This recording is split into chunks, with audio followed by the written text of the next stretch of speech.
We've been dealing with some multiplication. Since we're talking about multiplication, we probably need to talk about division too. So let's consider this. 4 minus the square root of 48 divided by 2. Now I think it's really helpful to break this up into two parts. 4 over 2 minus the square root of 48 over 2. The problem it started as plus, it would be plus in between them. Well, 4 over 2, that's not too bad. We know that's 2. And the square root of 48, well, that we need to simplify. We're going to simplify it this way, or a way at any rate. 48 is 16 times 3. Now some of you might have been tempted to start dividing the 48 and the 2 here. We can't do that because the 48 is in the square root and the 2 is not. Returning to our work here, the square root of 16 is 4, so this becomes 2 minus 4 over the square times the square root of 3 over 2. I want to focus on this for a moment. This isn't different from having 4x over 2. The only difference is x and the square root of 3. But how you would deal with 4 over 2 is the same. The common factor of 2 would divide out. So for the exact same reason, this ends up being 2 minus 2 square root of 3. And doesn't go further because these aren't like terms. Why don't you try another one like that? Why don't you try 10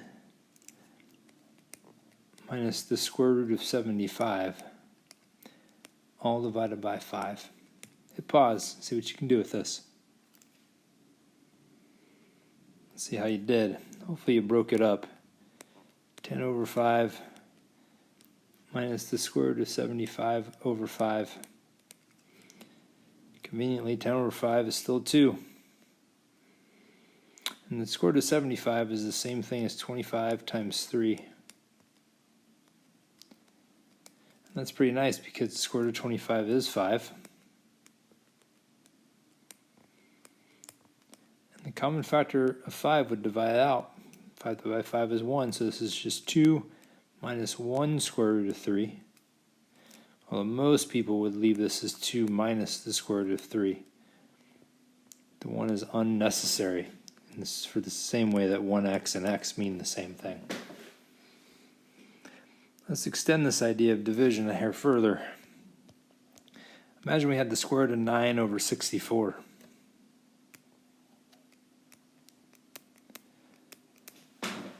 Well, we can think about this in a lot of different ways. Might want to think about simplifying this fraction, but it doesn't have a common factor. But one thing that's true of square roots when you're dividing like this is you can't think of it as the square root of the numerator divided by the square root of the denominator. And that helps us see how this just becomes 3/8. Let's try another one like that. The square root of 25 over 16. I'm sure you saw it right away that this is the square root of 25 over the square root of 16, which is why it's just 4/5.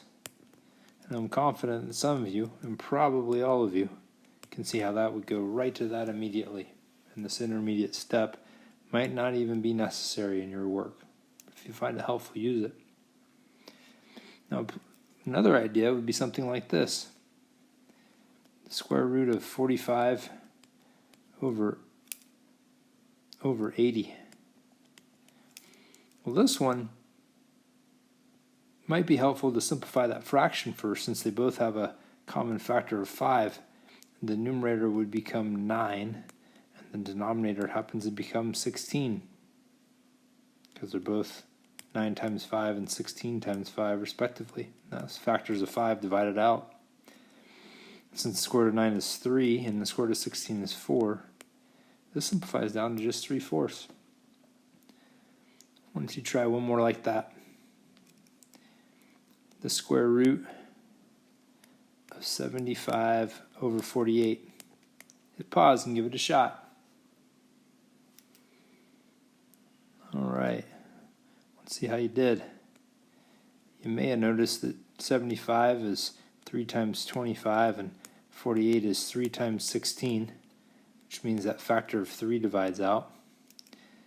And the square root of 25 is 5, and the square root of 16 is 4. So we're just left with 5/4. I'm going to put it all together in the last video.